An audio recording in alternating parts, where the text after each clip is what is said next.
ولك هنوز مریضیم. مریض بودی؟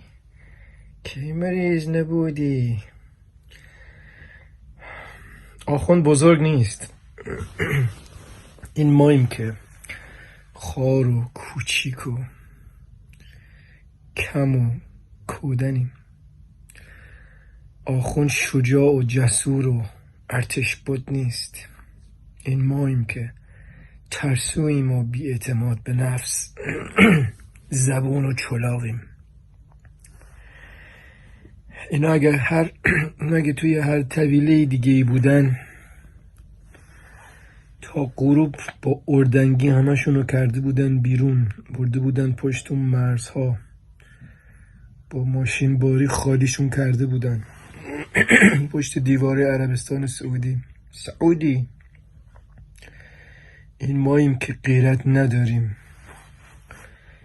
و توی ایدئولوژی که آخوند داریم دست و پا میزنیم و چلاقیم، قوطه وریم در کثافت ایدئولوژیک این آخوند رافضی، دورش گیر و گرفتاریم، دست و پا میزنیم و قلوب نوش جان میفرماییم و مستدامش میداریم. آخوند خیلی هم اتفاقا کوچیک و ترسوه. کسی که مردمشو میکشه ترسیده، وگرنه فقط نگاه میکرد. دیدی یه شیری که به خودش مسلطه، به خودش سلف کانفیدنس داره، اعتماد داره، میری پشت قفس بهش نگاه میکنی، همینجوری چنباته زده، کلهشو گذاشته رو سرش، هر چقدر هم داد بزنین ابروش هم تکون نمیده، گاهی ابروی تکون میده، همینجوری نیم نگاهی بهت میندازه، بازم چشماشو میبنده. دیدی طول سگ یه بچه گربه چیزی میندازیش گوشی و چنگ نشون میده، چنگ و دندان بهت نشان میده. یه دیدی آدمای ضعیفی که توی اجتماع، آدمایی که چاقو کشن، دقت کن، همشون زبون و بی عضله و خار و ضعیفن، یه چک بخورن مردن، برای همین چاقو کشن، چاقو هم میکنن. حالا آدمی که بازو داره، قدرت بدنی داره، که چاقو جیبش نمیذاره. بگذاریم. آخوند ترسیده. تو آخوندو خیلی زیادی گرفتی برای خودت. این آخوندا در طول تاریخ همیشه ثابت کردن که چطوری پست و بی شرافتن و با دشمنان میهن، با دشمنان مردم دست به یکی کردن برای زنده موندن. از همون داستان زمان مغولش بگیر که همیشه بعد از اینکه مغول حمله کرد، اینا با مغولا دست به یکی کردن برای نابودی ملت و رسوخ کردن توی دربار مغول، حتی مغولا مسلمان کردن. بگذاریم. اینا دیگه کیان؟ این آخوند یک جور ویروس و باکتریه که دیدی یهو بعد از مثلا 24 میلیون سال یه ویروسی چیزی رو در میارن از زیر یخهای قطب، هنوز زنده مونده. این آخوند اینطوریه، در هر شرایطی مثل سوسک، حتی در زدن بمب اتم دیدی فقط سوسکا و موشا زنده میمونن. این زنده میمونه در هر شرایطی. زمانی زیر بیرق انگلیس بوده، زمانی زیر بیرق آمریکا، زمانی زیر بیرق روسیه که هنوزم هست. خلاصه آخوندها موجوداتی هن که به هر کثافتی برای زنده موندن تن میدن.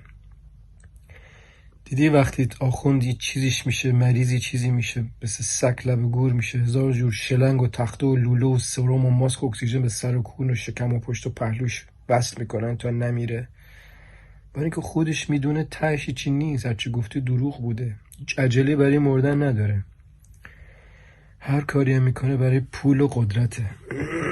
این آخوند چون خودش میدونه هرچی که میگه دروغ میگه. این جامعه جهانی هنوز آخوند رو نشناختن.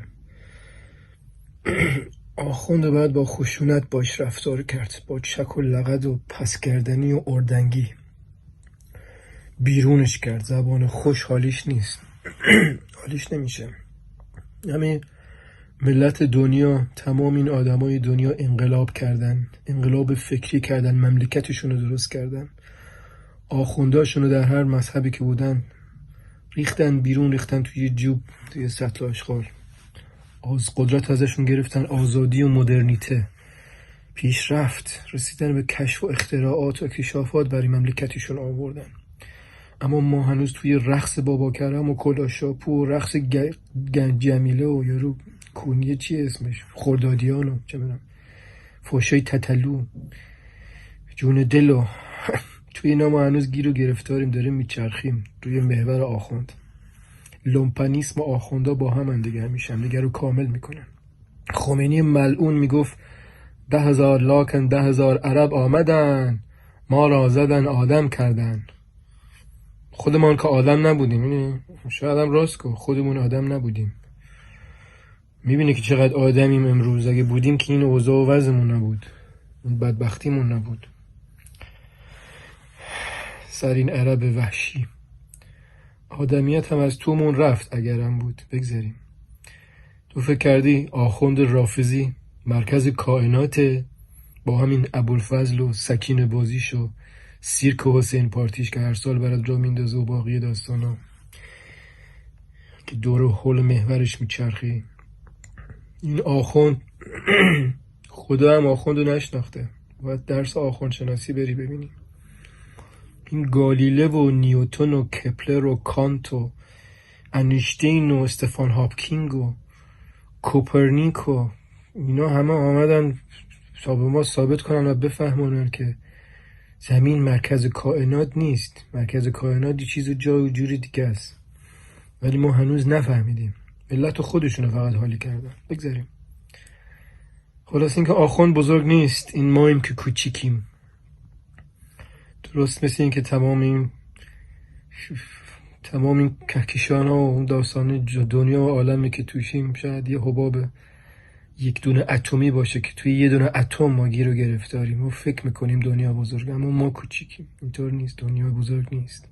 شاید تمام چیزایی که داریم میبینیم، از توی این تلسکوپ ها بگیر تا این رادیو رادارها، تمام این کهکشان ها همش توی یه دونه اتم گیر و گرفتاره. این ماییم که کوچیکیم. داستان آخوندم اینجوریه. ماییم که پست و حقیریم. آخوندو خیلی گنده دیدیم. اگه هممون فوتش کنیم، این باد میبرتش و برای همیشه میره گور و گم میشه توی تاریکی تاریخ برای همیشه. دایی صوفی جون 2021